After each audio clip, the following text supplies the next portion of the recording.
আর মাত্র কয়েক ঘন্টার অপেক্ষা, তারপরেই সেই মাহেন্দ্রক্ষণ, রামলালার প্রাণ প্রতিষ্ঠা। আর রাম মন্দিরের উদ্বোধন, যাকে ঘিরে এত উন্মাদনা, সেই অযোধ্যা নগরীতেও কিন্তু এই মুহূর্তে পুরোপুরি সাজো সাজো রব। শেষ মুহূর্তের প্রস্তুতি, যারা ভক্তরা বিভিন্ন জায়গা থেকে এসেছেন, দেশের বিভিন্ন অংশ থেকে এসেছেন, তাদের উন্মাদনার ছবি দেখতে পাচ্ছেন অযোধ্যা থেকে।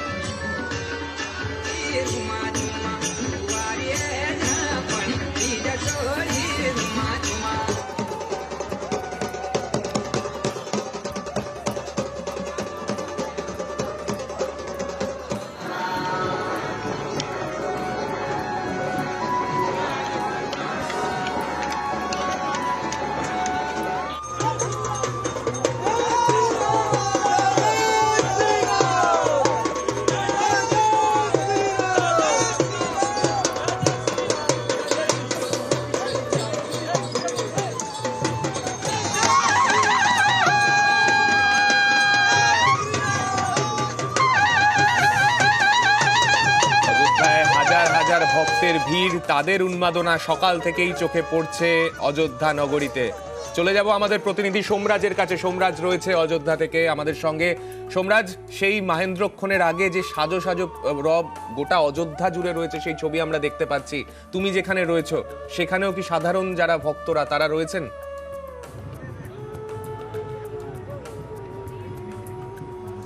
দেখো, অবশ্যই অযোধ্যা সেজে উঠেছে। আর মাত্র কয়েক ঘন্টার অপেক্ষা, সেই মাহেন্দ্রক্ষণের অপেক্ষা, তারপরেই রামলালার প্রাণ প্রতিষ্ঠা হবে।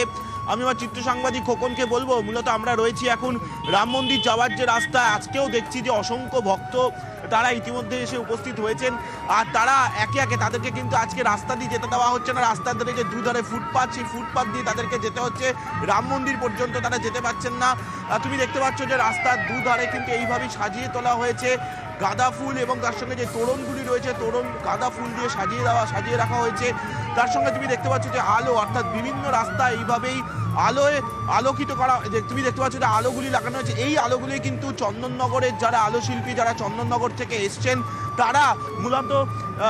তারাই মূলত এই আলোগুলি লাগিয়েছেন, যেটা আমরা দুদিন আগেই দেখিয়েছিলাম যে দুপাশে প্রদীপ, মাঝখানে তিলক, এইভাবেই গোটা অযোধ্যাকে সাজিয়ে তোলা হয়েছে। এবং তুমি দেখতে পাচ্ছ গোটা রাস্তা জুড়ে আমরা হেঁটে যাচ্ছি। এই রাস্তায় কিন্তু আজকে গাড়ি চলাচল কার্যত নিষিদ্ধ। গাড়ি চলাচল করবে না, শুধুমাত্র পায়ে হেঁটেই যেতে হবে।